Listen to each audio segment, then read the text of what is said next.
Okay, so we are continuing with the 60s civil rights struggle and all that. Um, the last thing we were talking about, of course, was cultural diffusion. Um, in the 50s, you do see these rumblings. You do see people engaging in pushback, right? We saw the Montgomery bus boycott, for example. We saw young Black students in the face of horrible treatment, in fact, making it through Central High School. In the 1960s, in the 1960s, you're going to see more resistance, massive resistance, and it's going to be more active. It's going to be no longer passive. It's still going to be nonviolent, but it's not going to be passive. It's not going to be like the boycotting of the Montgomery bus boycott. It's not going to be just, uh, uh, uh, it's not going. It's actually going to involve actively breaking the law, actively breaking social norms. In 1960, early 1960, it begins with the lunch counter sit-ins. Let me just pop these down. Otherwise, keep doing that. With the lunch counter sit-ins. In February of 1960, four young Black college students, four young men, enter into a Woolworth's department store in North Carolina. Woolworth's, I don't know, I haven't seen a Woolworth's in a long time, but it's basically kind of like a big family dollar with a lunch counter and all that. Uh, it was a store that was really popular for a very long time. These young men, they walk in, they're nicely dressed, they're very respectful. They actually sit at the lunch counter. The lunch counter is in fact reserved for white folk only. They are of course told to leave, but they stay despite what's told them, despite the threats. They stay, and they're peaceful, and they're quiet, and they're respectful. They stay until closing time. The next day, they return, and the next. Eventually, they get dubbed the Greensboro Four, and eventually, they're going to be very quickly joined by other students, Black and some white. And these students are going to sit there and they're going to be insulted and they're going to be assaulted, and the people around them, white folk, are going to try to humiliate them all. But these people will just stand there, will sit there, and they're going to take it. This brings attention because these people are doing this peacefully, and people around the country, they look at this and they're inspired by it. And so you're going to see such an outpouring of support. Dozens of demonstrations, similar demonstrations, spread across the South. White students and Black students. And they're going to try to integrate beaches and libraries and movie theaters and parks. And of course, they're hitting all the Walgreens, all the Woolworths department stores they can. The demonstrators across the country in these places, they're going to sit and pray or sing together as they are being assaulted, harassed, beaten, pelted with any number of objects. After about 5 months, Woolworth's department store finally agrees to serve Black customers at the counter. This, of course, is going to be seen as a major success for people in the movement. It's going to show that they can actually, through peaceful demonstration, make change. It's going to spark a decade of massive resistance, where people are going to demand integration of all forms of public accommodations. They're going to demand integration of parks and pools, restaurants, bowling alleys, libraries, hotels. You get the picture. As they're doing this, new organizations will form. You're going to have a new organization, for example, the Student Nonviolent Coordinating Committee, SNCC, pronounced SNCC, SNCC. It's going to be formed by a woman named Ella Baker, who is not really one of these young folks, but she believes that these older organizations, like the Southern Christian Leadership Council, which is headed, of course, by MLK, she believes that these organizations are out of touch with young folk. They're out of touch with the young people of 1960, which of course these people would be like 80 years old today, but they were young then and they were idealistic. And so Ella Baker turns to them. She decides that she needs young people in the movement. She also decides that they need white people, white young people in the movement. And this organization, SNCC, under the direction of Ella Baker, will in fact dedicate itself to voting rights and desegregation. And again, it's going to be one of these integrated sorts of organizations. Now, some established civil rights organizations are going to have to reconsider their tactics. They're going to follow suit. They're going to engage young people. They're going to engage cross-racially. An example of this is CORE, the Congress on Racial Equality. We've talked about them before. They're going to become very, very instrumental in the 1960s, especially when it comes to desegregating busing.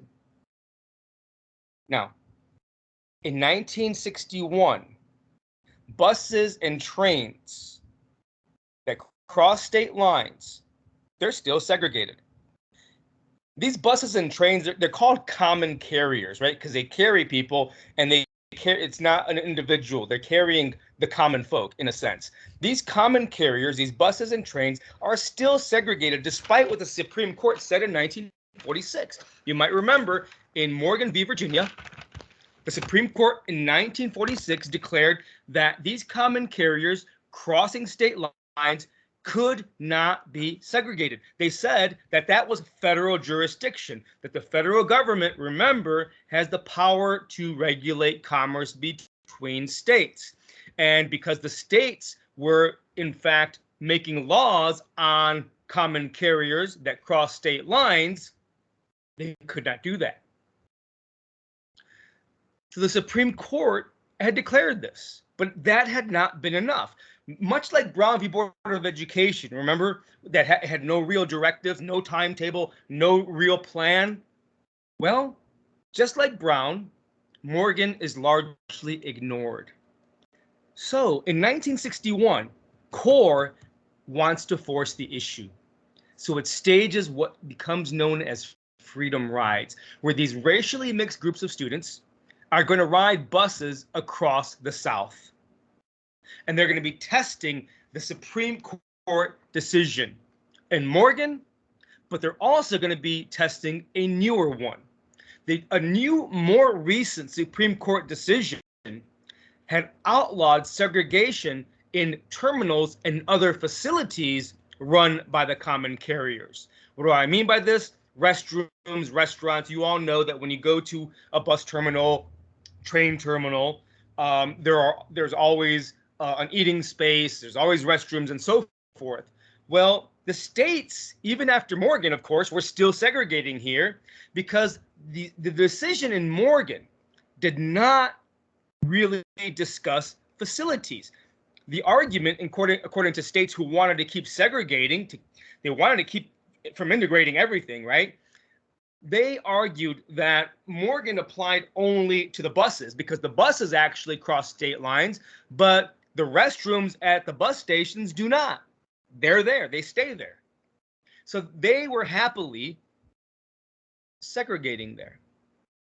But in 1960, in this decision called Boynton v. Virginia, the Supreme Court had said that these attendant facilities, these facilities like restrooms and restaurants that were inside these bus depots and they were run by these companies, these bus companies, that they also could not be segregated.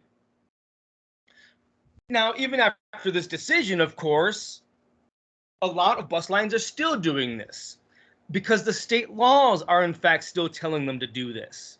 And because there is in fact no real enforcement. States are still telling you can do this, and the federal government's not enforcing the Supreme Court decision. So what do you do if you're one of these people? You'll continue to do what you've always done. But the students from CORE are determined to test this. They want to actually test the Morgan decision having to do with transportation, the buses themselves, and they're going to test the Boynton decision having to do with the facilities. no surprise, these people encounter horrible violence. Vigilantes, they beat them with baseball bats. And of course, police look the other way. One bus is firebombed. When this bus is firebombed, a white crowd surrounds the bus, trying to keep and to trap the students inside. They wanted these people to burn alive. Amazingly, other white folks step in and end up helping the students escape the bus.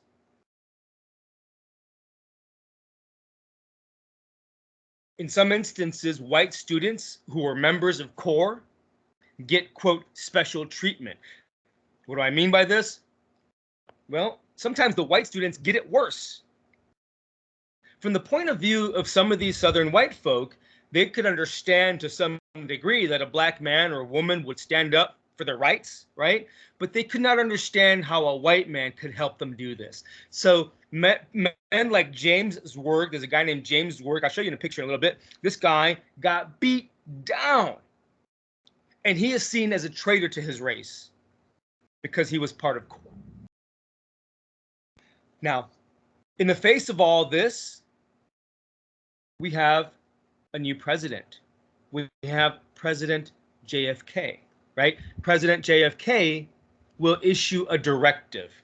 He directs the federal agency that is in charge of the transportation systems, right? It's called the ICC, the Interstate Commerce Commission. I don't care if you know that. The point is, it's a federal agency that is in charge of the transportation systems that cross state lines, right? And he says to them, you must issue a ruling, you must order all these buses and train lines, everything, to desegregate all facilities. That means not just the trains and buses, but the facilities that serve them.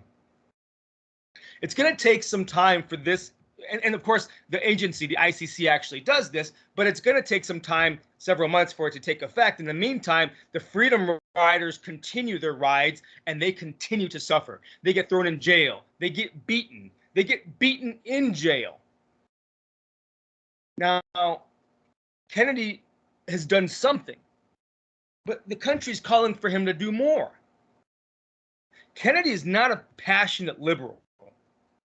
I know that a lot of people grew up thinking this guy was great for civil rights and all that. He's not. He's not that great for civil rights. In our memories, perhaps, but here in 1961, no. This guy is more of an internationalist, meaning he's more concerned about the Soviet Union and Cuba. He's more concerned about the Cold War than anything else. He once said, who cares, who gives a crap, but he doesn't really say crap, who gives a crap about the minimum wage compared to Cuba? His point was, he was more of an internationalist than a president who was concerned about the domestic sphere. In fact, he finds civil rights and all the motion and all of the violence around civil rights, and he finds all of this divisive, and he finds it embarrassing. He knows that it exposes the racial problems of the United States, exposes them to the world. He realizes that people are able to say that there's a difference between what we say we are and what we do. We are telling people around the world that our government is the best form of government. Because remember, the Cold War is going on. And the Soviet Union, of course, is able to use these against us and say, why would you say your government is the best? We want equality for everybody. Look what you're doing. So it's giving ammunition to the critics of the United States, especially during this Cold War era, the Soviet Union and China and Cuba. This guy's not much of a civil rights icon, or he is an icon. However, he doesn't deserve it, really. Kennedy really seems to think that the civil rights organizations are inspired by communism. He's afraid also to offend fellow Democrats of the South. The majority of racist opposition comes from them, and they're within his own party. And so he has to be very, very careful when it comes to civil rights. So he doesn't push hard. He doesn't push hard because it's not his main interest. The Cold War is. And he doesn't push hard because people within his own party may bolt. We've seen this already. Conservatives leaving the Democratic Party, going to the Republicans. But even though he has this view, this very sort of slow approach. He's going to be pulled into the fray by his brother, his brother Bobby. I mean, Bobby Kennedy. He's going to be more in tune with the people of the country. He's going to be more in tune with civil rights matters. And he's going to talk to him. MLK Jr. will also talk to him. Now, I should say he does support integration, but he prefers stability. And it's not his major concern. And he says to the people who are marching, go slowly. Now, I don't think he's a great president. And, he's not a great president if you're someone who wants to give credit to a president for civil rights action. Maybe he's a good president when it comes to the Cold War. He had a Cuban Missile Crisis in 1962 and all that kind of stuff. Fine.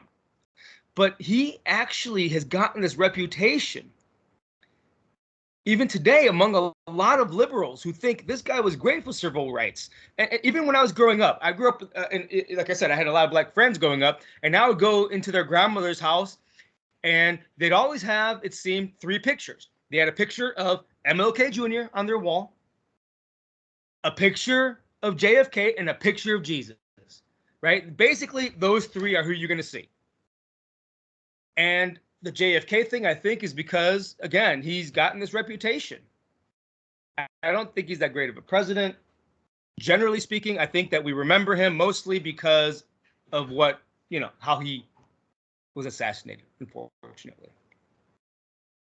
Anyway, you can think differently. History tells me something else. JFK, when he sees all these marches and these freedom rides and these sit-ins and all that stuff, he says to them, stop it. He thinks it brings too much attention to the issue. And when it is his turn to really act, he only reluctantly sends federal troops to enforce federal law.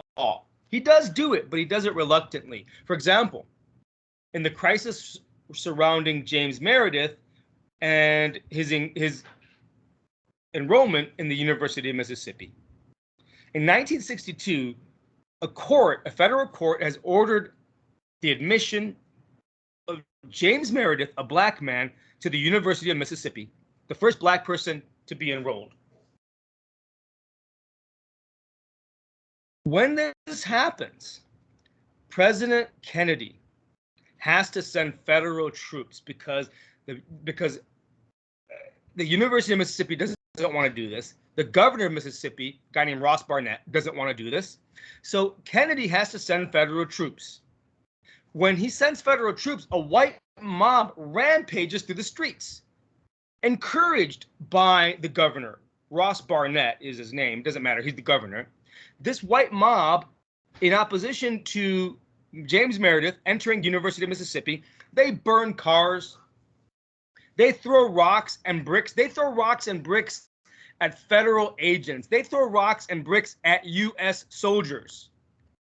Who would think that conservative white supremacists would ever do something like this?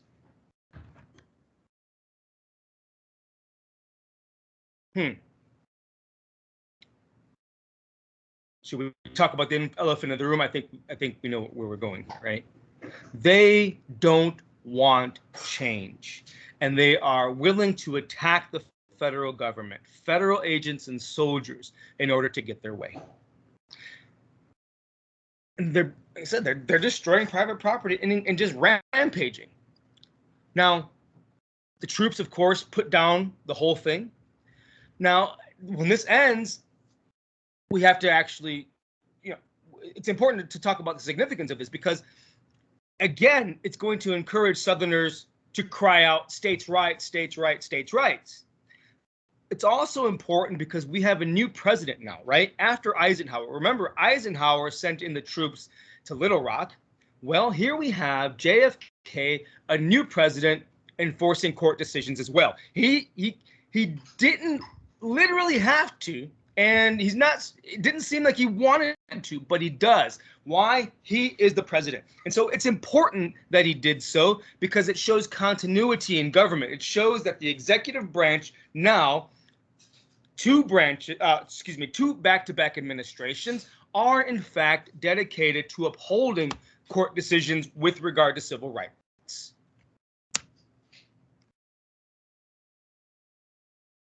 Let's see some pictures.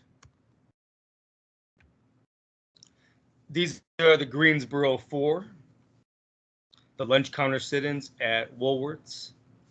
The guy behind the counter, it looks like he doesn't want anything to do with it.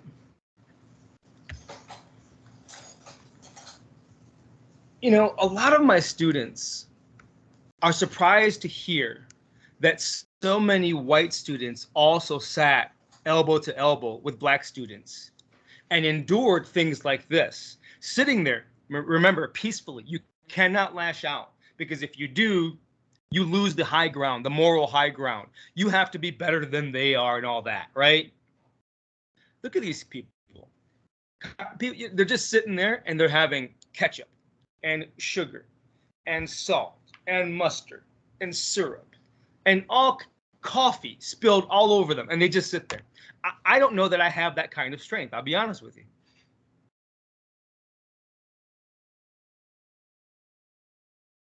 Of course, we know that eventually these sit-ins are a success.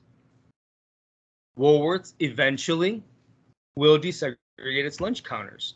Here it is in 1960 something, early 60s. Or mid 60s. I don't know. It's the 60s. Here are the Freedom Riders.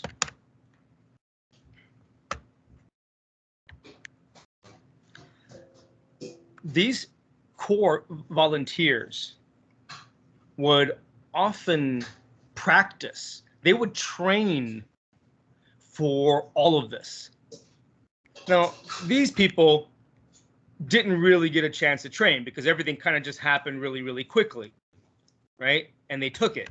The Corps actually ends up training. They're going to train to withstand the assaults, the verbal insults.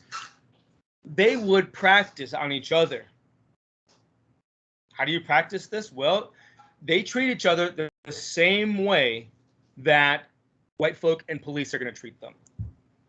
Hitting, spitting, pulling hair, yelling, insulting, all this stuff. And you know, I can't imagine the kind of moral strength that it takes to do that. Me, I feel like we're lashing out right now, and I'm not even there, right?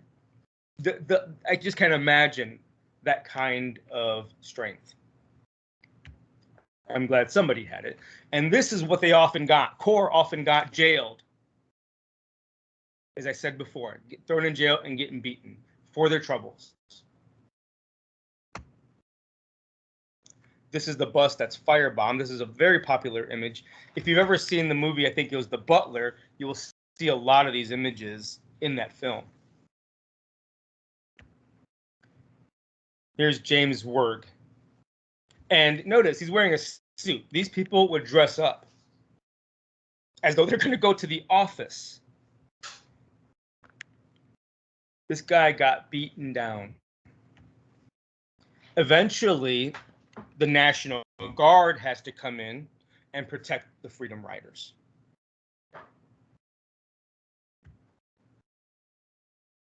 On the right here, you have James Werg on the top picture. The white guy on the right is James Werg. On the left, you have John Lewis, who was a Georgia representative. He just died, right, within the last year or so. He was a representative for the state of Georgia in Congress. And in the bottom right, you will see them together again. This was taken a few years ago. John Lewis, black guy on the right in the bottom picture, and of course, James Werg on the left, had dedicated their lives to these kinds of issues. And James Werg, I believe, is still alive. Here's James Meredith. The U.S. Army came in, and of course, even they get pelted with all kinds of stuff.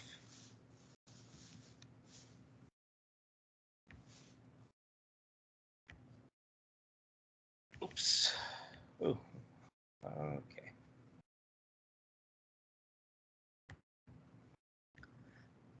1963 will be a high point of protest. By 1963, a good many white people have been scared out of the movement. The movement has become a much more of a black movement, although there's still white folk in there. The thing is, it's gotten really, really dangerous. Even black people live in fear as they fight on for their rights. In just a couple of years that were leading up to 1963, there's a lot of examples of violence. I'll just give you a few of them. A black man was shot and killed by a Mississippi state legislator. This guy is a Mississippi state legislator. A guy named Herbert Lee had been helping SNCC register voters in Mississippi. And this Mississippi state legislator shoots him. There was one witness to the crime, a black man, and he gets murdered a while after that.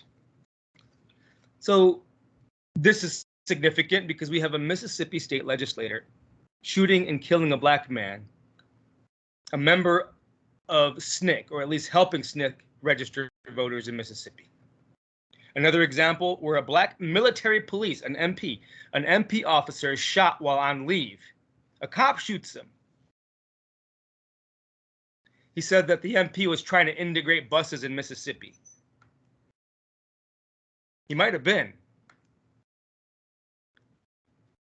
Another example, a French reporter, a white French reporter, is shot when he's covering the James Meredith incident in Mississippi.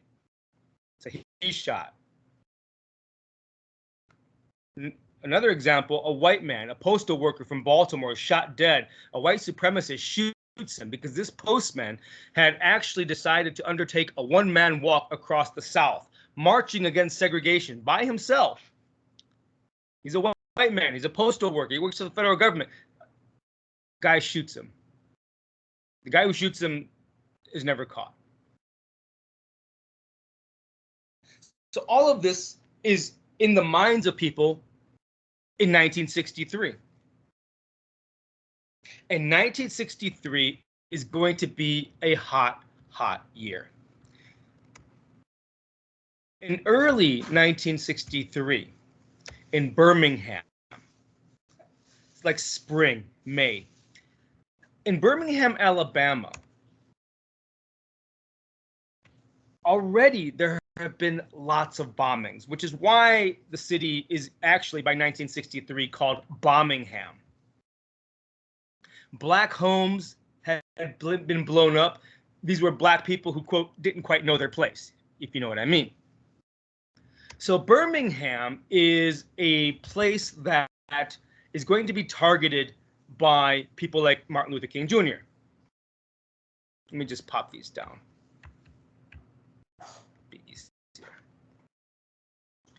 In early 1963, in May, MLK Jr.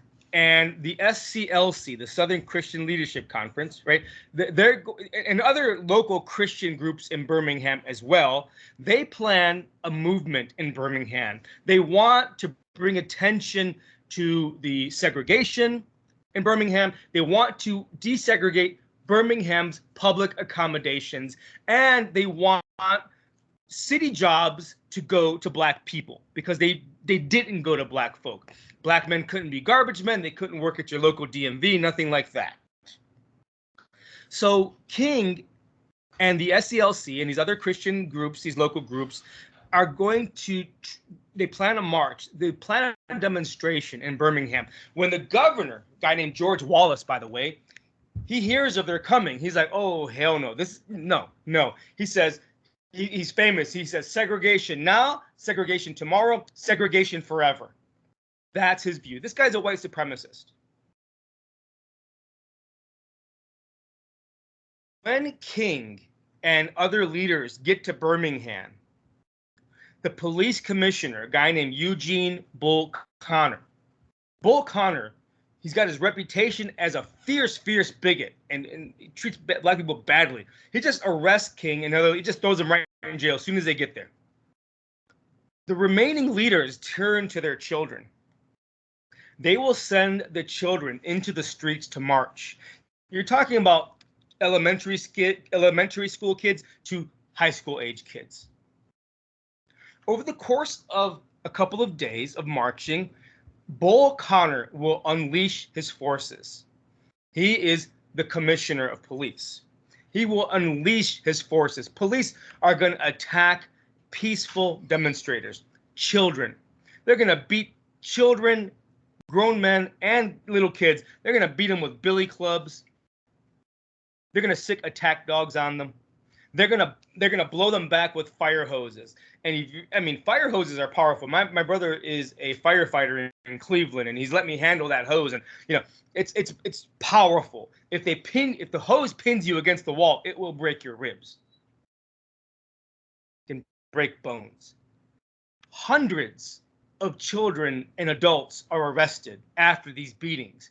Kennedy looks on, and he does not. He's afraid to send the military again, right? He sends in federal negotiators, and these negotiators will encourage a slowdown of the protests. Slow down, don't anger these white folk too much, move slowly. Now, Kennedy is disgusted by this violence, but he's still very concerned about how it looks around the world, and he's also very concerned with how it looks to the party, right? He's a Democrat, and these people in the South that are engaging in this violence, they're Democrats.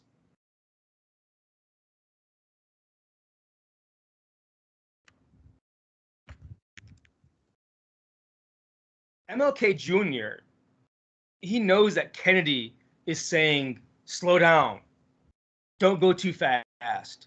And he famously, MLK Jr., writes what becomes known as a letter from a Birmingham jail. In jail, he writes, "We cannot wait. How long can we wait? The time is now. We've been waiting. Waiting doesn't help us. Waiting helps our oppressor." Justice, he says, is more important than law and order.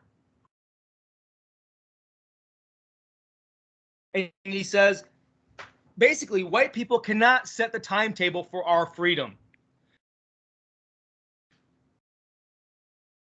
Asking hasn't worked. And he goes on to issue a warning, not a threat, but a warning. He says, if you stop these peaceful protests, worse will come. If you silence these people, worse will come. And he says, this is not a threat. It is a simple truth of history. When people do not have a say, when they are not heard, they fight back. The Revolutionary War, for example, it's a perfect example of this, right? If you don't have a say in government, if you don't have a say in your life, in the direction of your future, you're going to buck. You're going to hit back.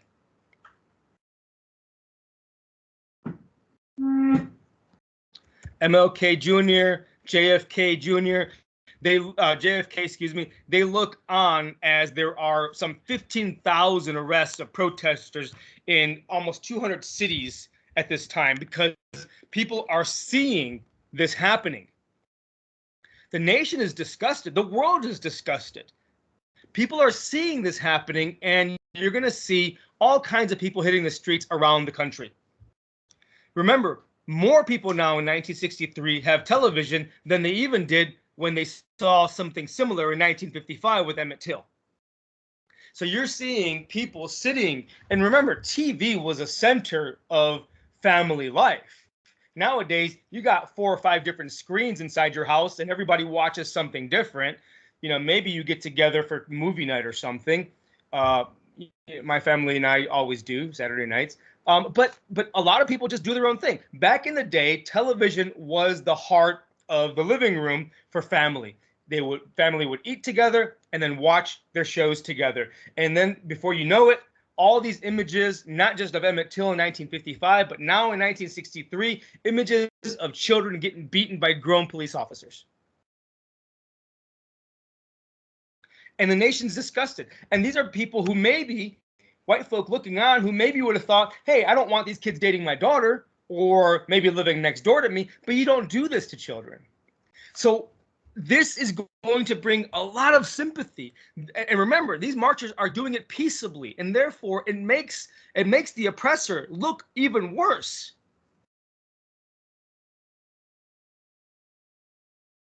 You're going to see sympathy marches sparked across the country. So people in different cities around the country will march in sympathy. They will have their own marches in the streets, bringing attention.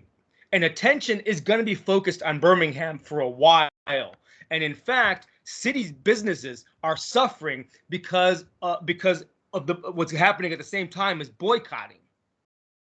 Eventually, federal negotiators do hammer out a deal. They plan to end segregation in the city, jobs. They plan to end segregation in city public accommodations in the city. They intend to open up city jobs to Black folks. Of course, that's going to take some time. For the meantime, it's a settlement. And the world looks on. Even after this settlement, everybody's uneasy. Even after this settlement, there's more violence, right? MLK Jr.'s brother's home is bombed. His brother's home is bombed. A hotel room is bombed because it was thought that MLK Jr. himself was staying there.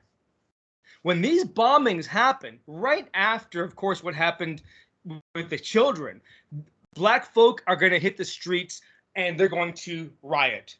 They're going to throw They're going to throw bottles and rocks at groups of white folk. They're going to engage in citizen rioting. They're going to throw bottles and rocks at police.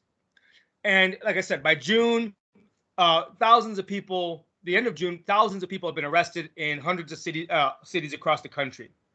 It seems that MLK's prediction was coming true, that violence may be the only way if you don't take his way. Remember, he's about nonviolence. Not because he's a Quaker, a pacifist, but because he realizes that nonviolence is actually going to bring the attention that the movement needs. And he was right, because the nation, the world is paying attention. The world is looking on at a nation that says it's born of freedom and equality. And it's about to shatter again on the age-old issue of race. All this is happening in the South, we know, with these movements, right? With what happened in Birmingham and what happened in Montgomery, Alabama, with Rosa Parks, all of that. In the North and the West, remember, there's little de jure segregation. But Black people are watching the South with great interest, because even in the North and the West, there's still a lot of segregation. Even though it's not de jure, it's not necessarily by law. There's a lot of segregation. In a lot of areas, schools are segregated just de facto, right? Now, remember, Brown v. Board of Education was handed down 10 years or so before, and schools are still desegregating slowly because there was no time frame. A lot of people believe that the Brown decision had required that they do something to reverse the age-old discrimination. And so some school boards were doing this, but a lot of school boards in cities were just doing nothing. So this desegregation moves very slowly, even in the North and the West. Even though it wasn't required by law in most of these places, it was still a truth. And because of Brown, some cities believe we're being asked to change, but we're moving slowly. In the North and the West, there's still very, very few good jobs for Black people. They're scarce. They're largely kept out of city jobs too, fire and police and so forth. I mean, even when I was growing up in Cleveland, my brother became a firefighter and so forth. He was actually just coming in on, he was maybe the second generation of firefighters of color in terms of large numbers, because until like the 1980s and 90s, even in Cleveland, in a lot of these cities, they just did not like to hire people of color and fire and police. These, of course, for a very long time, these jobs had been actually dominated by Irish, who kept everybody else out for a long time. Not completely so, right? In the early years, they did so completely, but over time, right, they still maintain that power.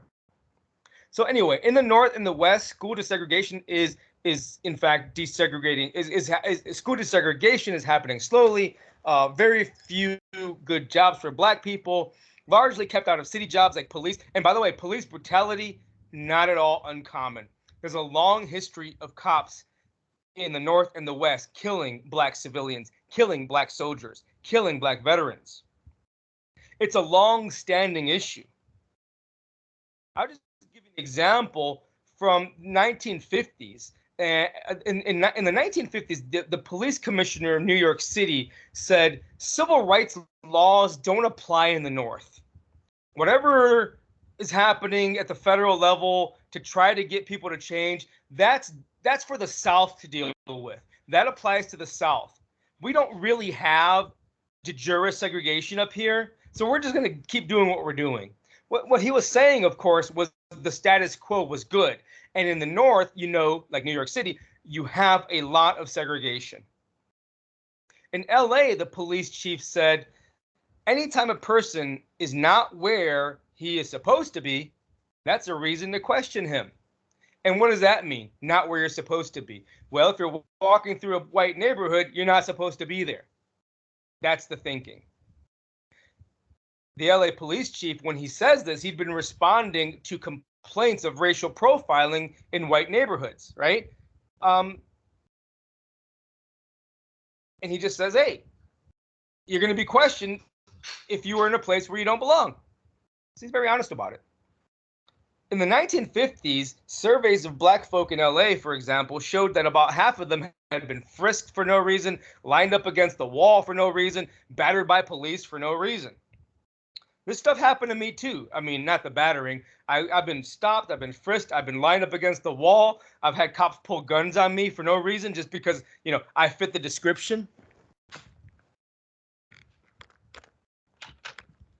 remember walking from the BP station to my sister's house. Cop just rolls up, got his gun out. Like, what'd I do? Anyway.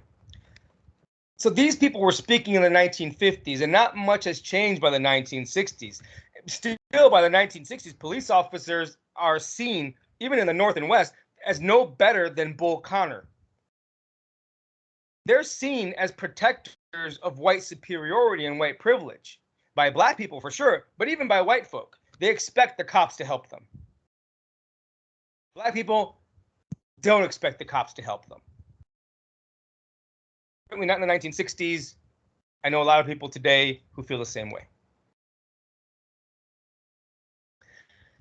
In the North, and even in the West, but mostly in the North, you're going to see a lot of Black civil rights workers marching for school integration, right? So they're trying to speed up the desegregation.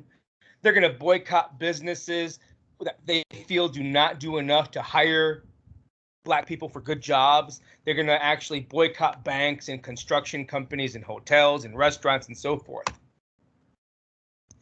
Black people in the North, they realize they're not living in the South. In the South, there's de jure stuff. In the North, these people had come to expect a lot more. They look at the South and say, okay, the laws there are a certain thing. The laws up here in the North, that was my alarm. Sorry.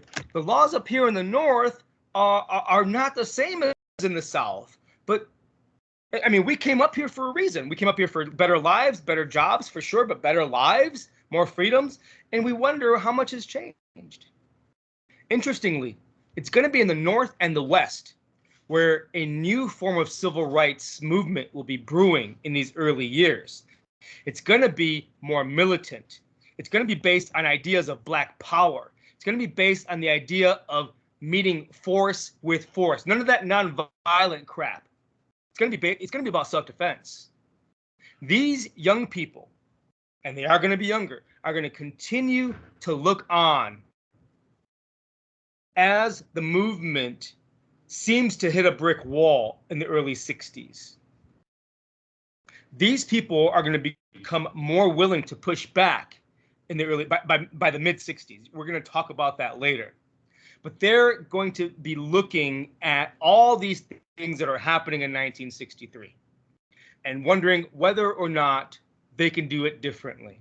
Because a lot of these young people in the North, they're not going to be, and even in the West, they're not going to be about nonviolence. They're going to be all about pushing back. Now, about a month after that whole Birmingham fiasco with the children, the governor of Alabama, George Wallace, will actually stand at the door of the University of Alabama because he wants to stop its integration. Court had said, you got to integrate University of Alabama. The governor of Alabama, he actually goes down there, George Wallace, and he stands in front of the schoolhouse door. Now, it's all show. He's one man. Cameras are clicking and so forth.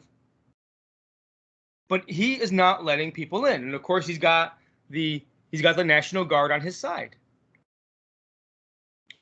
Kennedy looks on, right?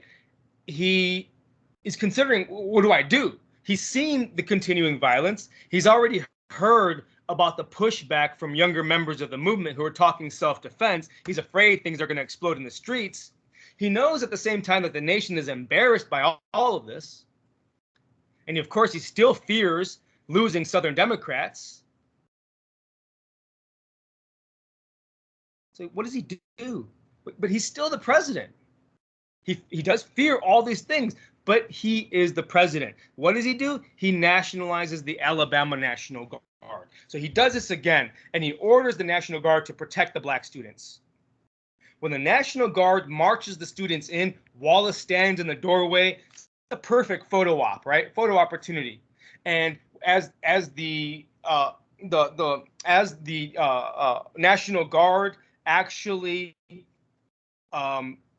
protects the black students as they're marching, Wallace kind of like stands in the doorway and he like falls away in the face of overwhelming federal pressure, right? Again, states' rights, states' rights, states' rights. He can say that the big bad federal government is crushing that.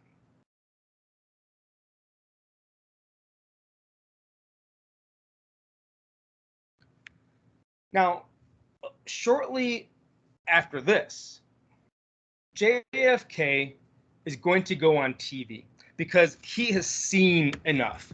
He's going to go on TV and he will push for a Civil Rights Act. He wants to ban discrimination in all public places across the country. All public places. Places of public accommodation. He talks about the turmoil, the violence. He talks about the greatness of the nation and how he wants it to live up to its own ideals. And he calls for peace. Now, this is 1963, where if you watch television on this night, you're watching the president because there's nothing else on. There's no Netflix, there's no 50 channels, none of that. There's only like 3 channels, and they're all paying attention to the president because that's what the nation did at this time. So he calls for the Civil Rights Act. Now, I should say, yeah, that's a good move. But again, he was pushed into this over time. But he's there now. Now, a few hours after he gives this speech about the violence and the call for peace and the greatness of the nation, a man named Medgar Evers is arriving at his home in Mississippi. He's in his driveway. This guy, Evers, is the secretary of the local chapter of the NAACP in Mississippi. And Evers already has this long history of pushing for voting rights, equal access to public spaces, civil rights generally. He's been threatened a bunch of times. And in fact, for some time now, he has had a protective detail, either the FBI or the local cops following him around because of all these threats. Well, on this day, he has no protective detail. Law enforcement will never really give a good reason as to why, but he's there alone as he's walking up his driveway, and he's shot in the back by a white supremacist. He's shot there right in front of his wife. The family drives him to a local hospital, and at first this hospital will not even admit him because he's black. Did his life matter? His family, of course, they're not going to give in. They push and push, and he's finally allowed in to the hospital, and he ends up dying anyway. He had been assassinated by a member of the White Citizens Council. This was an organization that had been formed in Mississippi right after the Brown decision. They had been formed because they did not want integration. This man, a member of the White Citizens Council, kills Evers in front of his home, in front of his family. Do Black Lives Matter?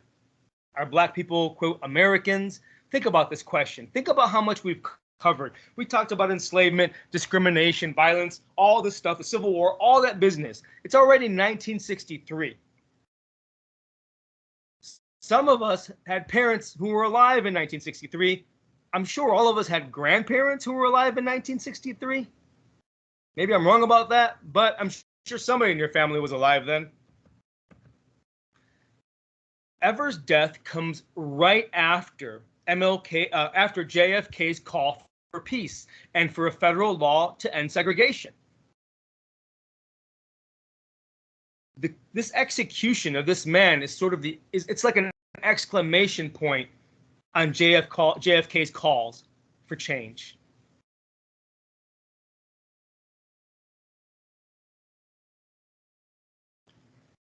By the end of the summer of '63, with all of this in people's minds, people are calling for change, and they're saying we need to come together. So civil rights organizations agree to come together to show solidarity, to show their strength in numbers.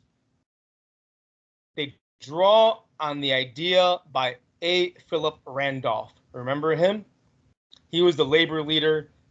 He was an avowed socialist. And in like the 1940s, he had conceived of a march on Washington. They draw on this idea. And in fact, A. Philip Randolph is the head of this. He's going to be the figurehead of the March on Washington in '63. Now, the march itself is going to be organized by a guy named Bayard Rustin. Bayard Rustin is a veteran civil rights leader. He's got a socialist background. He's into nonviolence, and he's into gay rights. This guy's an open homosexual at this time. He's a perfect target for conservatives of the era. Because it was A. Philip Randolph and Bayard Rustin who conceived of this idea and who formed it, the march is going to be actually slated to be a march for workers' rights, a war on poverty. This was supposed to be about labor rights and about poor people. And in fact, MLK Jr. comes in later. They have to actually bring him in. He will not join unless this whole march includes talks on racial and civil rights generally. So he will not join them until they agree to do this. So the march, which really is a march initially for workers' rights, will be a march also for civil rights. It's going to be really called the March on Washington for Jobs and Freedom. And again, I'll say it again, MLK Jr., he's a Johnny-come-lately, but he's the one who steals the show. Here's where he delivers his famous speech. And he almost doesn't give it. He was not the keynote speaker. In fact, he goes up, MLK Jr. goes up onto the dais, the platform there, right? And he gives a speech, and he actually begins walking off the stage. And a woman from the crowd, a woman named Mahalia Jackson, she was a big black gospel singer back in the day. Mahalia Jackson screams out, "Hey, Martin, tell them about your dream." And he goes back up there because she had heard him talk about this before. He goes back up there and he delivers one of the most famous speeches of the 20th century, if not ever. "I have a dream," in which he links the struggle of all black folk, South and North. Yes, they're different experiences, but they're all in the struggle. He preaches the virtues of joining with other people to fight for civil rights. He said we have to come across color, across religion, across all backgrounds, and we must make nonviolence the face of our movement. We must, in fact, meet white violence and police brutality with no violence at all. But he again warns that there will be no peace for this nation until the humanity of Black people is fully accepted, until Black people are recognized as Americans. The speech is delivered to a massive audience, both white and Black. Many celebrities attend, white, Black, some Latino. And he encapsulates the message of civil rights and its lofty goals.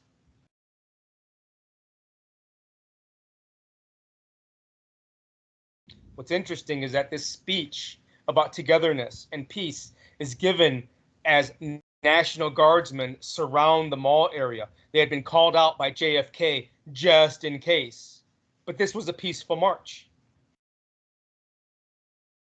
And so there's a stark contrast between what is going on inside the march and what was expected of this march by a lot of people looking on. But his speech will break through all of that and it will energize the crowd. Meanwhile, there's going to be a small but very growing and potentially potent group of people looking on. These are Black people who favor protest and action. They actually wanted the march to include protests at the White House. They wanted the march to include protests at the U.S. Capitol building. They wanted the use of civil disobedience to bring the message to the world. They wanted to go and trespass. MLK Jr. was one of these men who wanted this, by the way.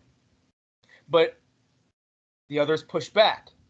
John Lewis, as the chairman of SNCC, he wanted to give a fiery, angry speech. He wanted to denounce JFK and his civil rights bill as too little, too late, because he said this civil rights bill doesn't protect against police brutality, and it does not protect our voting rights. So people like John Lewis and MLK Jr., they wanted more action. MLK Jr. gives his peaceful speech. John Lewis will give more of a toned down speech. He's not going to denounce people and all that. These tactics of civil disobedience and protest and marching had been vetoed by the others because they were afraid of what might happen when so many people come together in attendance at the city's capital. You don't know what's going to happen. You get them fired up, who knows? They might just attack the Capitol, right? They say, no, we're not going to go that route. We don't want this to get out of hand. Let's have a peaceful march. And that's what they do, just a peaceful rally.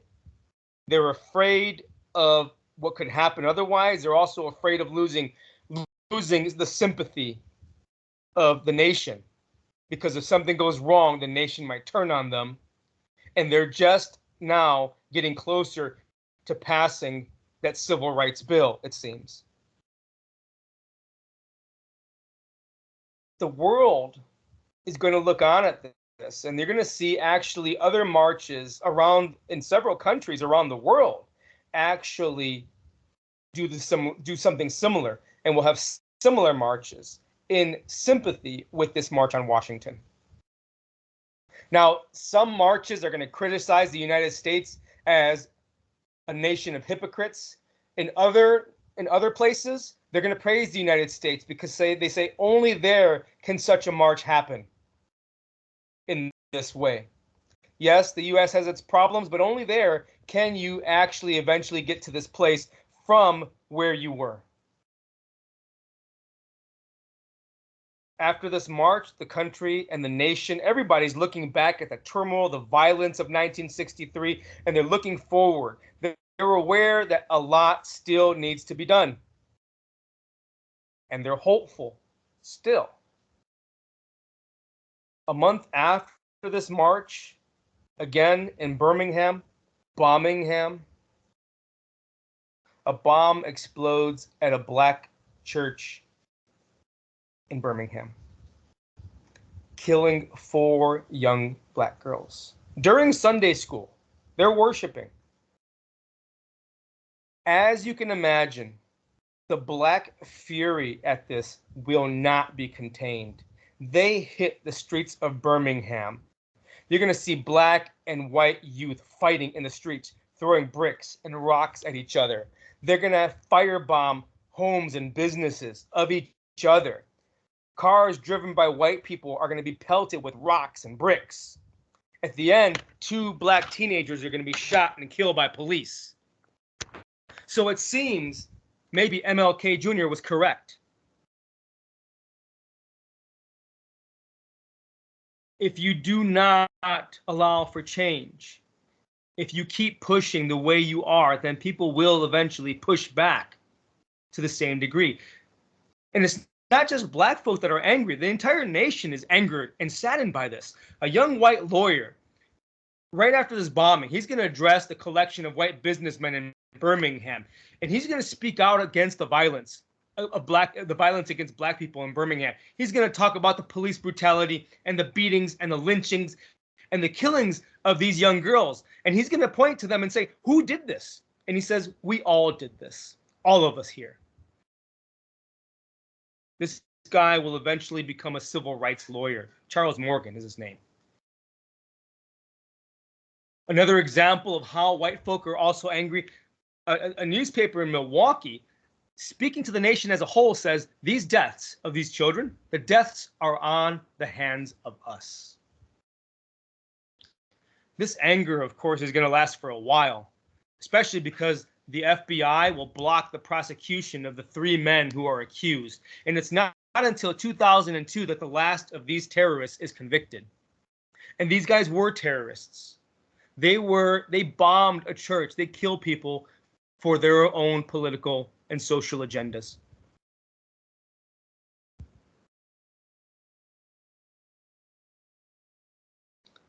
Do the lives of these 4 young girls matter? And these guys, by the way, were religious terrorists. These were what they would call themselves devout Christians, members of the KKK.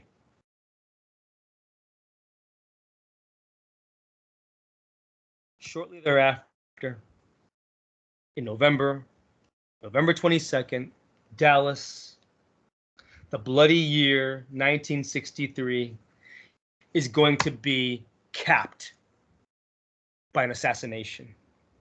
JFK is going to be assassinated in downtown Dallas. Lyndon Johnson will assume the presidency, and Johnson, when he becomes president, will very quickly call on the passage of the Civil Rights Act, the act that JFK had gone on television to push for.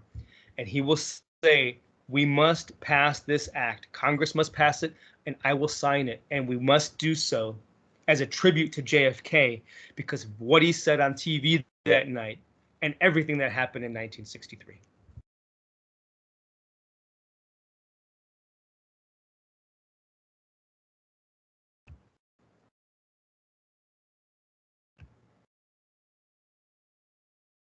I'm going to show you some pictures. These are the Children's March in Birmingham. That is them again. And of course, dogs being sicked on. This is a very famous picture. I would be surprised if you're not familiar with it at all. Hoses. Firemen shooting hoses at these kids. Adults too, but damn.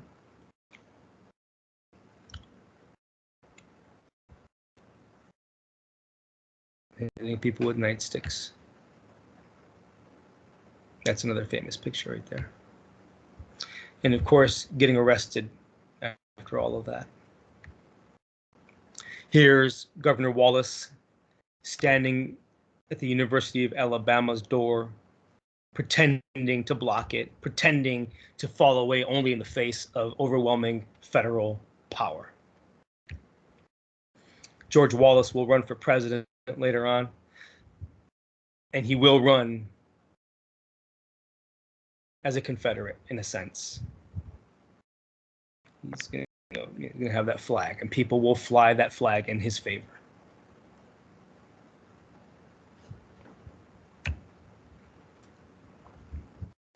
Here's JFK about to deliver his speech on radio and TV.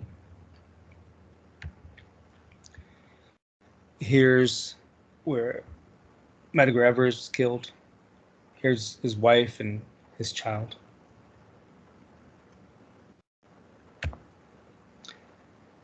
That's Bayard Rustin.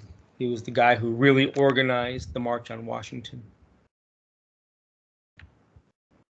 There's the march. MLK Jr. stealing the show.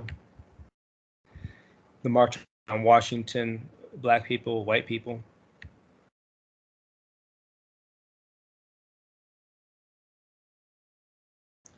What a moment, really.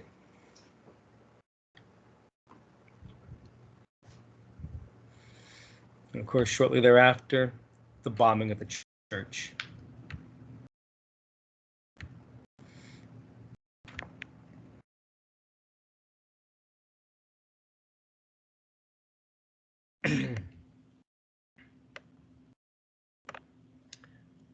And as I said, in response to this white man, he stands up, and white lawyer. His name is Charles Morgan, and he delivers this scathing speech to a bunch of white businessmen in town in Birmingham. You can read it there. I don't need to read it to you, but it is pretty damning. And he says, basically, we're all responsible for this. Take a moment to read that. In the meantime, I'm doing something. I'll be right back. I mean, I'm still here, but just bear with me. Okay. And then, of course, we have the assassination of JFK. Once he's assassinated, as I said, LBJ ascends to the presidency, and he right away starts calling for a civil rights bill to be passed by Congress so that he can sign it into law. He says it will be a tribute to JFK. And in fact, this is one of the reasons that JFK gets a lot of credit. It's really Johnson who pushes this thing through. But he, again, casts it in this sort of sense of a tribute to JFK. And therefore, JFK is going to come off looking pretty good in history. Also because the nation is going to look back at this young, good-looking president whose life was cut short tragically. And there'll be a lot of sympathy for him. And, when that happens, we do tend to think of people more favorably than, in fact, maybe the facts would warrant or justify. But anyway,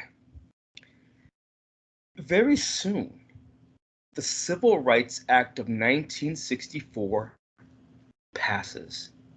The 1964 Civil Rights Act will ban discrimination in public accommodations and in employment.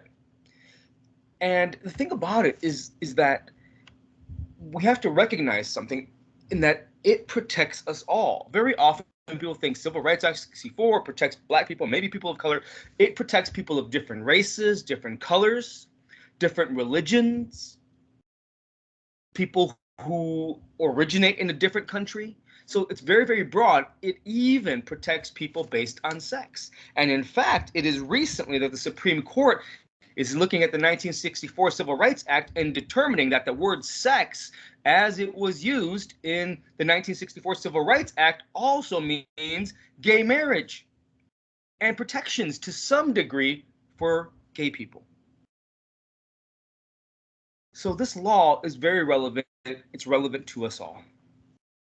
Protects people when it comes to public accommodations and also employment. And by the way, with this employment clause, it creates what's called the EEOC, the Equal Employment Opportunities Commission, which will investigate claims of job discrimination. It's still there. But very importantly, the 1964 Civil Rights Act also enforces Brown. And it enforces it with this sort of carrot and stick approach, right? If you're a dirt farmer, if you're a farmer who wants to get a mule to move, you might actually dangle a carrot in front of it and say, hey, come get this carrot, right? Dangle a carrot in front of it, and it might move toward the carrot and therefore move your wagon. Or if it doesn't want to eat that carrot, then you just use the stick. You just beat it until it moves. So that's kind of what Congress is doing here in order to enforce Brown v. Board of Education. Remember, Brown v. Board of Education, when it was handed down, had no real directives, had no real teeth. Now it does. One of the things that this law allows is for federal money to be withheld from schools that segregate. So you cannot segregate now, or if you do, you're not going to get all that federal money, all those goodies that's really important. Schools today across the country receive lots of federal money. All public schools do, from Head Start, kindergarten, whatever, all the way to college. Another thing, and here's the stick approach. If you still don't like that, if you still say, well, we don't need your stinking federal dollars, and you continue to segregate, well, now the federal government can sue. It's not just up to individuals who are segregated, like the plaintiffs in Brown v. Board of Education, those people, those parents that had to bring lawsuits. It's no longer up to them. The federal government can sue you. Now, this is huge because a lot of people don't have the money or the time to sue. Now they don't have to give the money or take the time to sue. The federal government will do it. Now you have the stick approach. When this law is signed by Johnson, it is reported that Johnson says, I think we just delivered the South to the Republican Party. It's debatable as to whether or not he said that. But I tell you, living here in Texas, they like to say that this is a major turning point.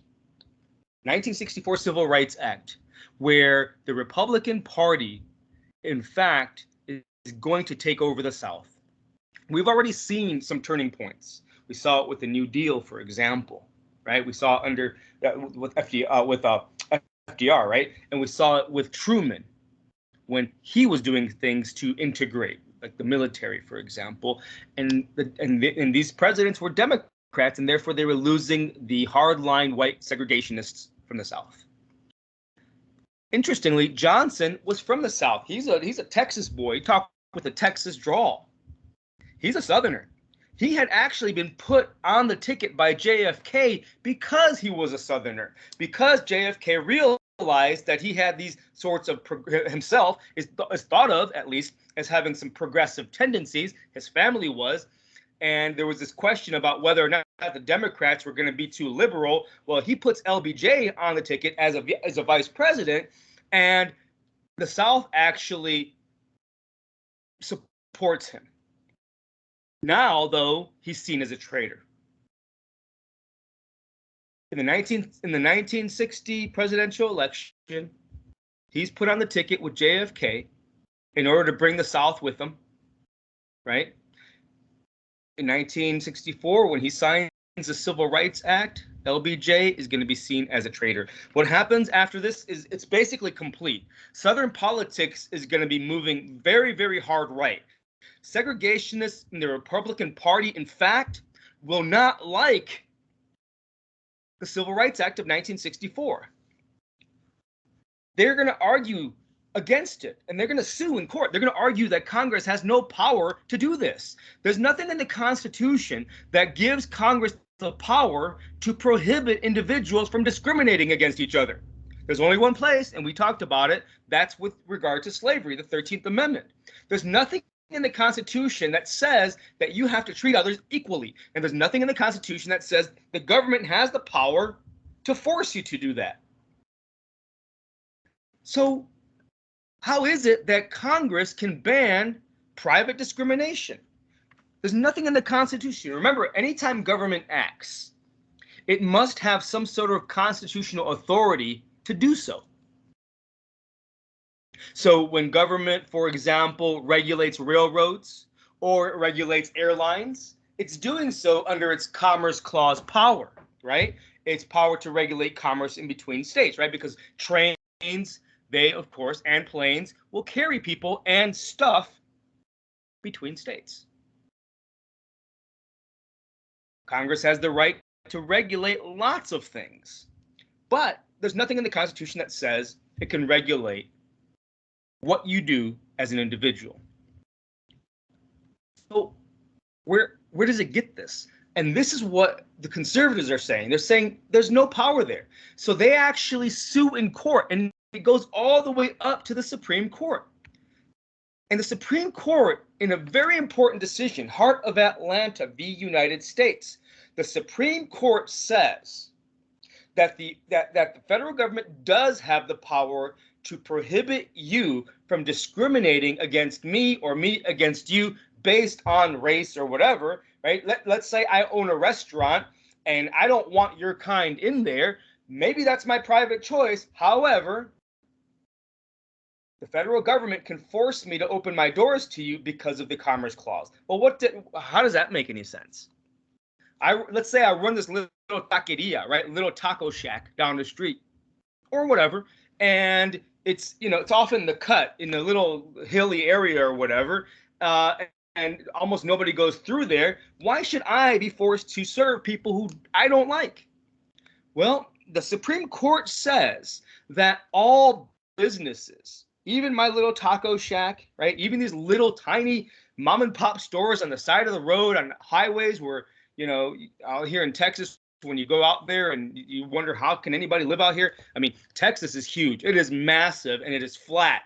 And out here in some of these areas, they say if your dog runs away, it's so flat. If your dog runs away, you can see him running away for like all day because it's so flat. There's nothing out there. And sometimes you pass through these tiny towns and there might be a little store there and almost nobody goes there.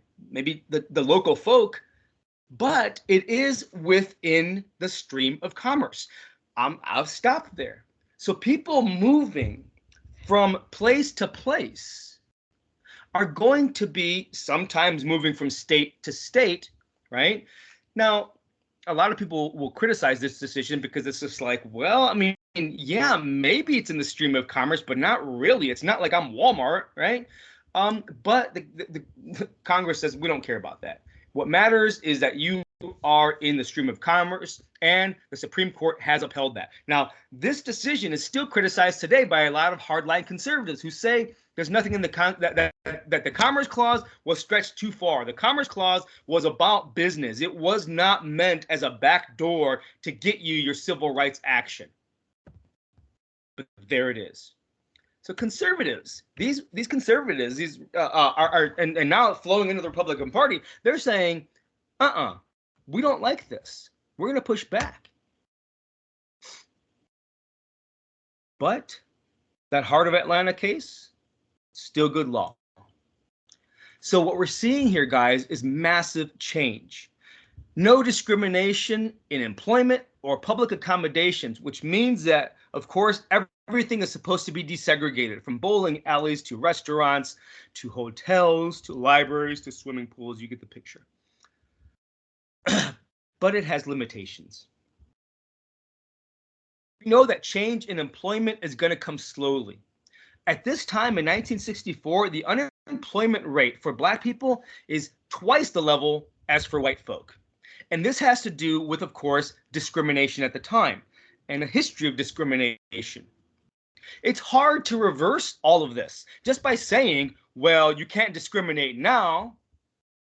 You can't expect this all to change overnight. So the fact that this says you can't discriminate in public accommodations or public employment, for example, doesn't mean things are going to change. In fact, things are going to change very, very slowly. With regard to employment, people are saying, well, you discriminated against us for centuries. Now you're saying, well, stop discriminating. We need you to do more. People are calling on government to actually take more action to integrate employment. This is going to be called affirmative action. We're going to talk about this in a little bit, but not right now. Keep that in the back of your mind. That employment, really think about this. I mean, how can you expect this? How can you expect the problem with the inequity in employment to be changed merely by prohibiting discrimination from here on out? If you really want to fix it, then do something to make things equal. That's going to be a battleground. We'll talk about that later. So change in employment is coming slowly. Also, the Civil Rights Act of 64 does nothing to address other problems. John Lewis was right. It does not address housing discrimination that exists all across the country, north as well as south, in the west, everywhere. It doesn't address police brutality, which is horrible around the country. Although black people made up about 11-12% of the population at this time, they're about 34% of all cases of police brutality. And of course, people of Mexican descent are another huge portion of that, by the way, of that 100%. So you're seeing that there are gaps in this act. Nothing about housing discrimination, nothing about police brutality, nothing about voting. It does nothing with poll taxes, literacy tests, those are still there. It doesn't do anything to get at the root of the problem, where in the South in particular, black folk are not being registered to vote. Even if they can pay a poll tax or pass a literacy test, they're still not going to be registered to vote because that decision is made by the guy down the road. We could all, well, depending on the rules in your state, right? You can actually register people to vote if you want to. You can become a voter registrar, right? It's not necessarily a government figure that does this. So in the South, especially, when a black person goes down to register to vote, they're going to try to go register to vote. And of course, it's not going to be a black dude down there because they're not allowed to have these positions. And it might just be a white person who says, no, you are not allowed to vote. We're just not going to do it. Do something about it. What are you going to do? Remember, the KKK and the police are in on it together. Now, there's still a lot of problems with voting. Poll taxes, literacy tests, registration not happening. Now, the Supreme Court has made some headway here, made some decisions, touched on the issue a little bit, but there's not a whole lot of movement here when it comes to voting. So to push for greater voting rights, young activists are going to launch a huge campaign in the summer of 1964. In the summer of 1964, you're going to have the Mississippi Freedom Summer Project, often just called Freedom Summer. It is going to be run by a coalition of organizations, civil rights organizations, but it's going to be CORE, the Congress on Racial Equality, that's going to be at the heart of this whole movement. The project is going to involve civil rights workers going into the South to register people to vote, to teach them about voting. These are young students, mostly white men. Not all of them, but mostly white men. Let me just pop these all down. They go into the South. Of course, they train first, the way we've talked about before, because we know that these people are going to be, in fact, putting their lives on the line. They're going to train, and they're going to go down there, and they're going to conduct literacy classes, voter literacy, meaning really teaching people in the South about the importance of voting and how to vote, how to register, and so forth, what the process is like in their areas, because a lot of this information was kept from them. So these young students, college students, mostly white, mostly male, they're going down there and they're engaging in voter literacy classes, and they're in fact registering black people to vote. They're going into Mississippi in particular because Mississippi is hardcore racist. In Mississippi, the black people make up about 45% of the population at this time, but only 5% of the vote because of all the things that we've been talking about. So these people are going down there to change that. And they're putting their lives on the line, literally just putting their lives there on the front lines. They know this going in. Well, in the summer of 64, 3 core activists go missing. 1 black and 2 white men. The nation's attention will be focused on Mississippi. When these young men go missing, the FBI begins investigating. Hundreds of Navy men are sent to look for them in the swamps and the rivers. They're dredging the bottoms of swamps and rivers, trying to see if maybe they were killed and maybe thrown to the bottom of the river. News reporters are swarming the area. The nation's attention is riveted on Mississippi in 1964. Now, for a lot of black folk who see this, they get upset because they say, wait a minute, it takes the disappearance of 2 white kids, really, to get people's attention? Never mind the killings and the bombings of black folk just the other day here in Mississippi. So a lot of people look at this and they're like, damn. But it brings attention to the issue, especially when the mangled bodies of these 3 young kids, for me, they're kids. They're young people. They're found by the FBI. Klansmen and local law enforcement working together, and often the same guy, right? Wearing a uniform, wearing a robe. They kidnap these guys. They beat them with clubs and chains. They beat them to death. So when their bodies are found, it brings attention like never before to this issue of voting. People across the country are calling for the federal government to do something. Meanwhile, violence is erupting in places like the North and other places as well. People are seeing what's happening. In 1964, you have the Harlem riot. And there, what happens is that a 15-year-old kid is shot and killed by police. And that killing doesn't bring the same attention that the killing of these 2 young white kids, and of course the black kid, those 3, right? It doesn't bring the same attention. So people are upset. And when this 15-year-old kid is shot and killed by police, black people will, for a whole week, just rampage, engaging in vandalism, violence, looting stores. More than 100 people are injured, several hundred are arrested, at least 1 person is killed. These riots will spread to other cities like Philadelphia and Detroit. Notice something. It is in the North and in the West, but in the North, that such riots are more likely to happen than in the South. This is where, in the North and the West, where the more radical movement is already emerging, a more radical civil rights movement that's going to reject nonviolence, that's going to reject integration. They're going to be talking about separatism.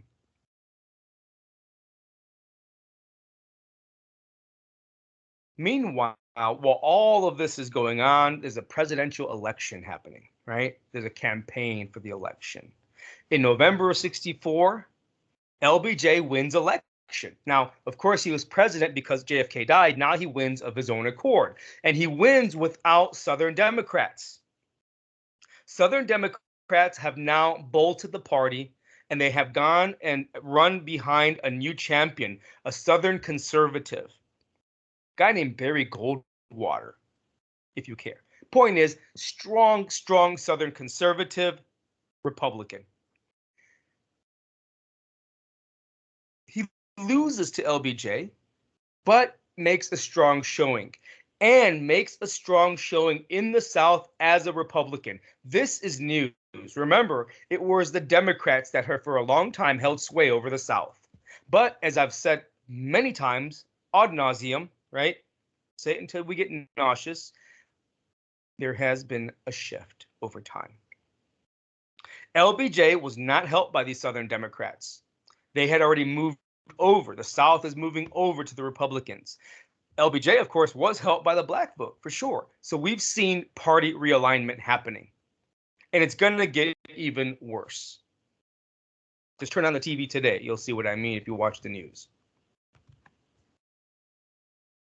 MLK, in the light of all of this stuff, right, with voting, and of course now with LBJ having won the election, he is MLK Jr. and LBJ, they seem to get along.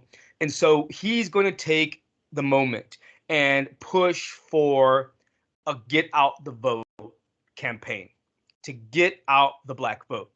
In the spring of '65, MLK is going to launch a voting rights campaign in Selma, Alabama. The plan is to march from Selma, Alabama to the capital of Montgomery, Alabama. And they're supposed to go over this bridge. It's called the Edmund Pettus Bridge. And out of this, that bridge leads out of the city.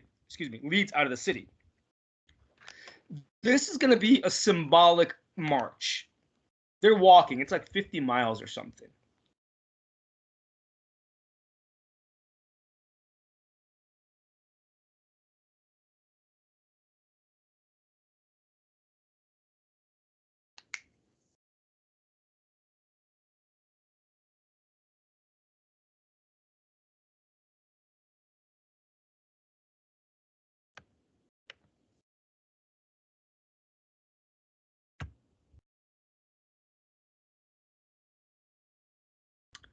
Something just happened. Am I still recording? I don't know. Looks like I'm still recording. Something just. Oh. I'm going to keep going. Not sure where I left off, so I will back up a little bit. I'm not so sure where the problem came in, is what I mean. I'm going to back up a little bit. I'm going to still be talking about Selma. So I might be repeating myself. If not, don't worry about it. I'll fix any gaps once I hear how it goes. I'll check out the recording before I post it. Okay, so MLK Jr. is determined to get out the black vote. So in the spring of '65, he launches this voting rights campaign in Alabama, right? Selma. And they're going to have this sort of symbolic march. And the march is supposed to be, it's this 50-mile trip on foot from Selma, Alabama to the capital of Montgomery, Alabama. And they're going to go over this bridge. It's called the Edmund Pettus Bridge. It leads out of the city.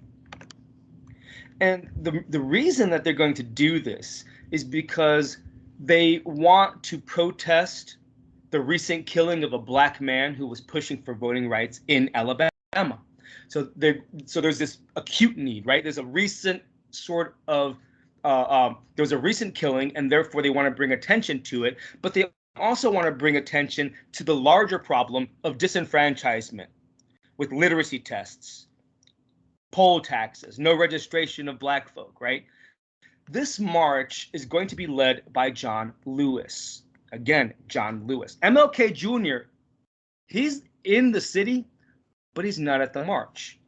There's a lot of fear that if he shows up, things are going to go wrong, that he might be killed, and that the march itself, if something goes wrong, might just bring negative attention to the whole thing, and that this might affect Congress as it is debating at this time, and it is, a voting rights bill to get at some of these larger problems that we've been talking about.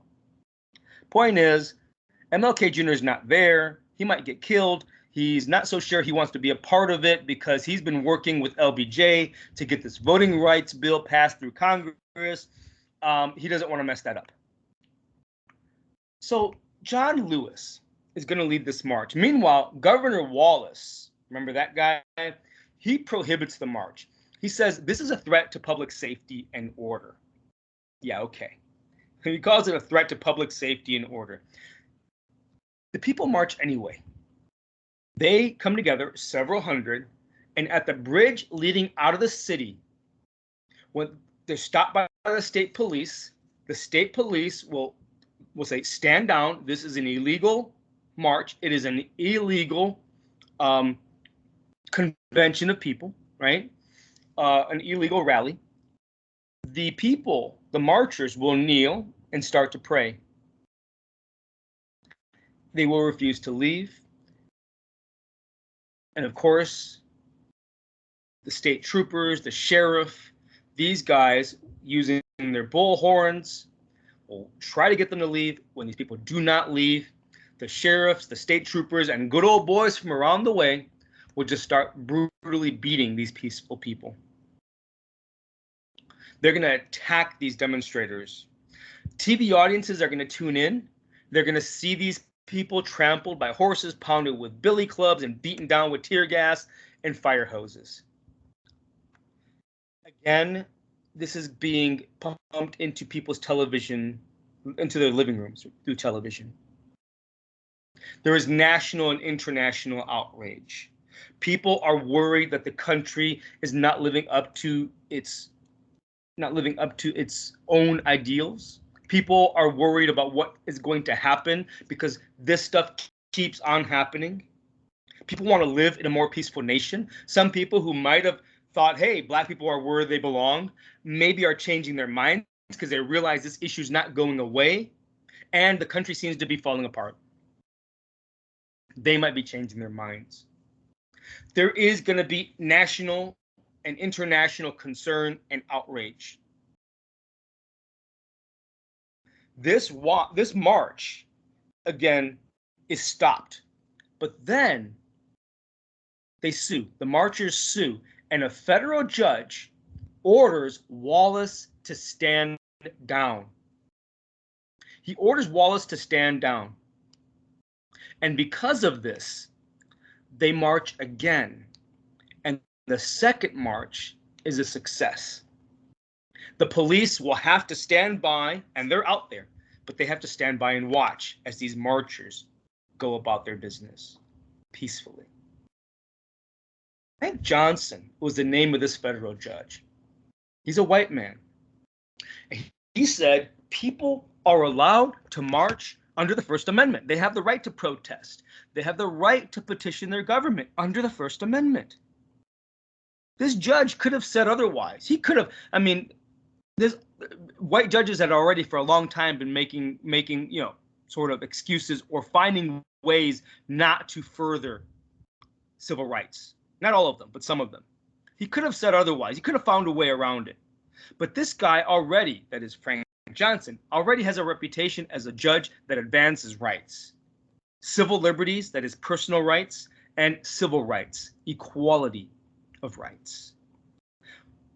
And for this reason, and especially what he does here with this march, he gets death threats. This man gets death threats. He's called a traitor. He's going to be protected by federal marshals for years because of this. For years.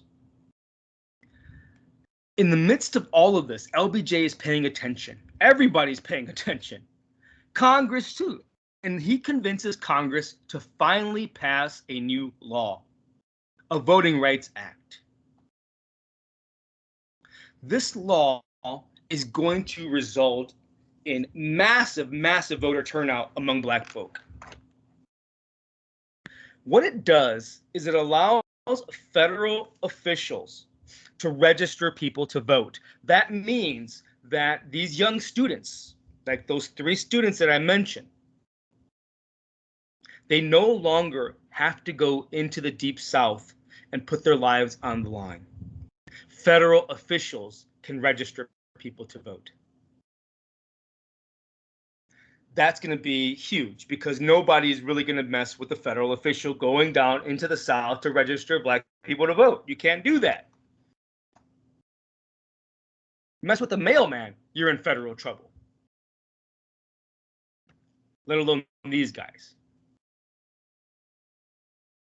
It also outlaws literacy tests. This is 1965. That was just the other day. Really, I know for some of you who are very, very young, you think, well, that's 2 and 3 lifetimes ago. I don't know. But it was really just the other day. 1965, you might have parents, grandparents alive at that time, some family member. Outlaws literacy tests. And it requires what becomes known as preclearance, where before a state, well, not all states, but certain states, those states with a particularly long and horrible history of voter disenfranchisement, of keeping black people from voting, those states, pretty much all of them in the South, not all, but almost all of them in the South, those states must, before they change their voter laws, they must get clearance through the federal agency that's set up under the Voting Rights Act. So before a state, if for example, Texas is one of these states because it has a long history of that. Texas, if it wanted to change any voting laws after 1965, if it wants to change any voting laws, if it wants to have a law to disqualify ballots in a certain way, if it wants to say that people must show ID, it can't do that without getting approval. So they're supposed to get what people call pre-clearance. Why is it pre? I don't know. Everything's pre-this, pre-owned, pre-order. I don't know. Doesn't it mean the same thing? Pre-order, doesn't that just mean order? I don't know. But pre-clearance, before you do anything, you got to get clearance from the federal government. However, the 1965 Voting Rights Act has been pretty much gutted, beginning with the year 2013, when the Supreme Court started to gut it. In fact, in 2013, what the Supreme Court says is that this pre-clearance is unconstitutional. Pre-clearance is unconstitutional, he says. The court says. Why? Well, because one, not all states have to do it. Therefore, it's unequal treatment. Under the law, under the Constitution, all states are equal. Well, the Supreme Court says that under this Voting Rights Act, not all states are being treated equally. Some states have to do pre-clearance. Other states are allowed to do whatever they want. They can pass, of course, laws, but those laws, of course, could all be challenged, but only certain states had to go to the federal government before they did anything, before they put any laws on the books. And the Supreme Court says this is wrong. It's unfair to these states. Now, of course, this sounds kind of ridiculous because it was these states who were behaving badly.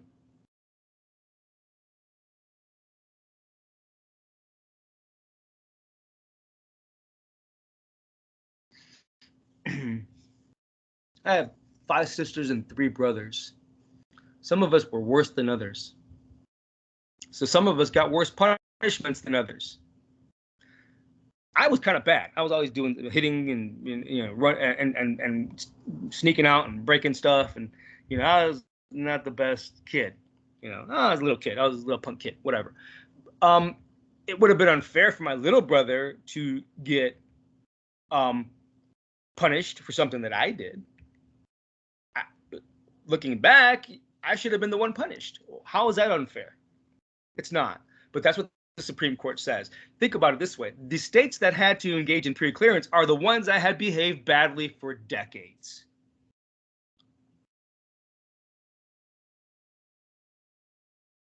The Supreme Court also says in 2013, well, it's been so long. That was 1965. Here we are, I don't know, 40 years later, whatever. Things are better now. There's not really much discrimination anymore. There really isn't any discrimination anymore in voting, and therefore, we don't have to have pre-clearance anymore. Now, that, I think, just turns a blind eye. This is just like putting blinders on. It's just like so ridiculous for the court to say this, but it says it. More recently, Supreme Court just decided a couple of months ago, after the 2020 election, where people are talking about stop the steal, and they're basically throwing out a lot of misinformation. I'll just call it what it is. A lot of times they're just straight out lying about voter fraud. Nowhere near what people say, right? And so a lot of states. Oh, and by the way, after this pre-clearance was actually overturned in 2013, states like Texas started passing all kinds of laws to restrict voter access, all kinds of laws. States in the South just passing all kinds to restrict voter access. And then a couple of months ago, because of the 2020 election and all of the turmoil surrounding it and all of the misinformation surrounding it, a lot of states are passing laws to try to limit voting. Now, they talk about they couch it in terms of of voter integrity. And yes, that's important. Voter integrity is important. You don't want people voting who shouldn't be voting. But I mean, it's just so funny because people who want to vote don't even vote. I mean, there's almost no voting fraud to speak of in terms of percentages, in terms of proportionality. There's always a few here and there, but we're talking about millions and millions of votes that are cast over decades, millions upon billions of votes, really. So recently, states like Texas are passing laws saying no mail-in ballots, right? You cannot mail out ballots, or you cannot give water to people who are standing in line waiting to vote. It's not that they can't get water, but I can't go give it to my wife, for example. Also, they outlaw online registration, which of course everybody wants to do everything online now, but they say no online registration. And they'll say also, if you vote in the wrong precinct, and sometimes this happens because it's kind of confusing. If you vote in the wrong precinct, your vote doesn't count. Just because you're in the wrong precinct. You're still in the same state and you're still voting for the same. Let's say all you do is go in there and you vote for president one way or the other. It won't count if you're in the wrong precinct. Never mind that you're not voting for anybody locally. Your vote still doesn't count. They also are passing laws that are called like against harvesting of votes, what they call harvesting. And what this is, and this one, it could be problematic depending, but what they're calling voter harvesting is when, let's say there's a lot of people who perhaps cannot get to the voting polls and they will get a mail-in ballot for whatever reason. Maybe there's a medical reason. If I decide I'm going to help them, I might just carry a big old bag and go from door to door picking up their ballots, and then I can drop them off. Now, a lot of states are saying that's illegal. Now, in most instances, you can kind of get around that problem. There's always a way to do it, I think, if you vote ahead of time. But in other places, it's really, really difficult. On some Native American reservations, they don't even have mailboxes. They don't have personal mailboxes. And so it's hard to get them a mail-in vote. It takes a lot longer. Anyway, I'm kind of going off on a tangent here. My point is simply this, that the Voting Rights Act of 65, which was such a crucial piece of legislation in 65 and for several decades, is all but dead.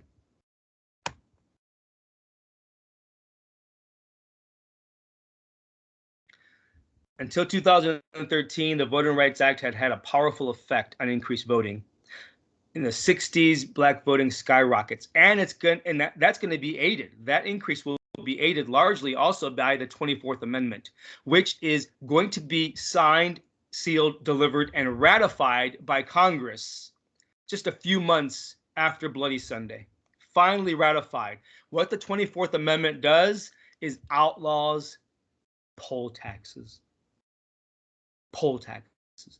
But this is 1965. Those things have been around for about a century by time 1965 comes around.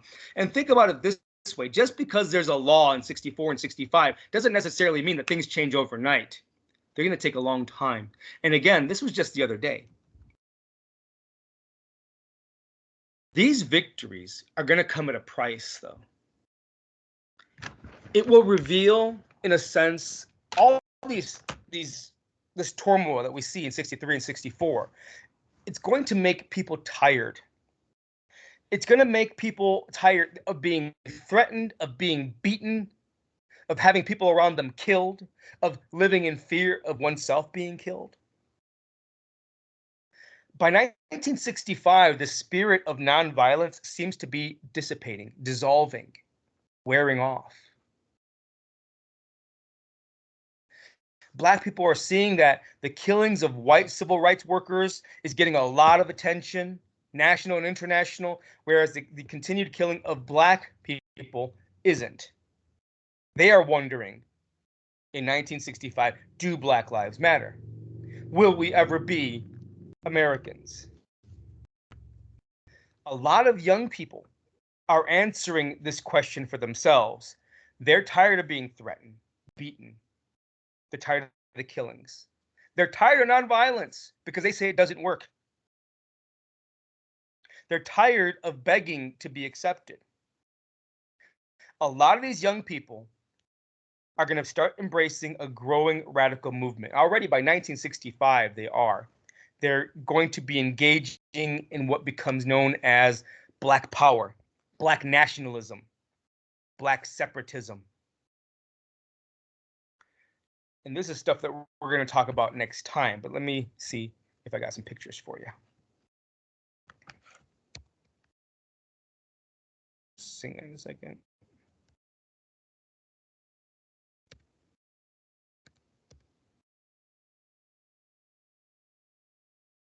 Goodness.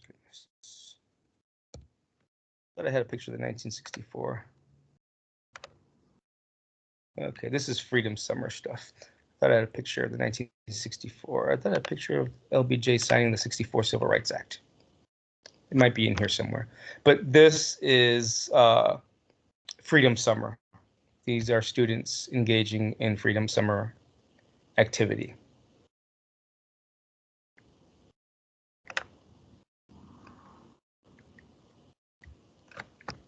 This one's pretty poignant. These, of course, are the three young men who go missing, found out to be killed. Andrew Goodman, Michael Schwerner, James Chaney. This is the Harlem riot of '64, where the young kid was killed, and people are still paying attention to what they say is that, it's too much, not too much, I shouldn't put it that way, but they say you're not even paying attention to the fact that this young Black kid was killed. All you're doing is paying attention to the fact that these two white kids were killed in Mississippi. So they're angry. And it's not just the attention, it's the fact that this child was killed. He's 15 years old.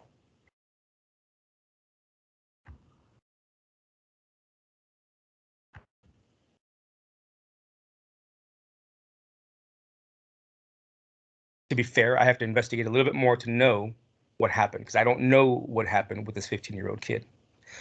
But it's 1964. If I'm taking bets, I know what happened, but the point is this riot just decimates Harlem.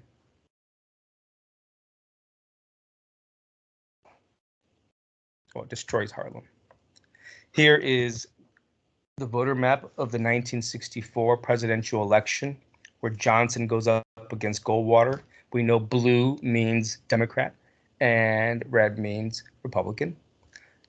This is interesting because, remember, the South, and there you see the South, and eventually Texas will turn red and everything very, very soon.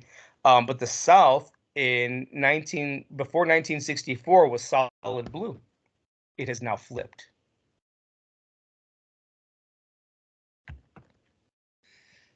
Here are the marchers on the way to Montgomery from Selma. And of course, moments later, they're getting beaten.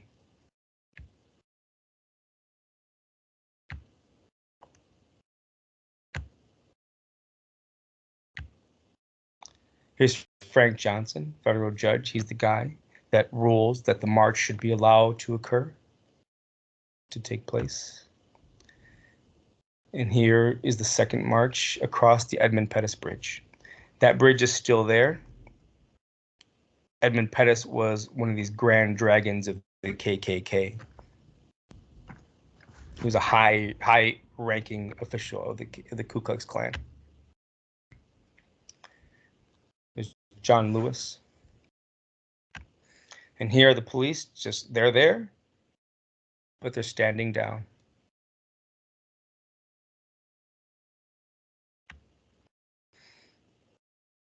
Here is LBJ signing the 1965 Voting Rights Act.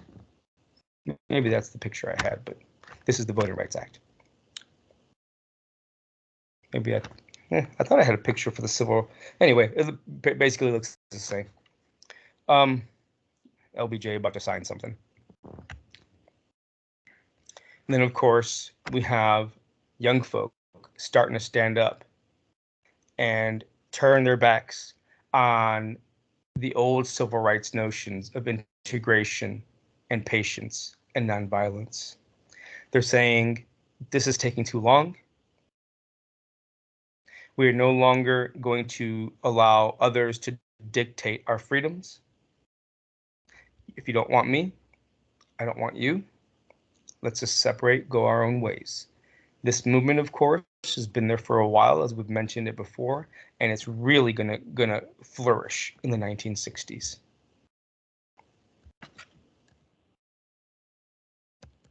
Okay, I will leave it there. Thank you for listening. I hope this was recording. Take care.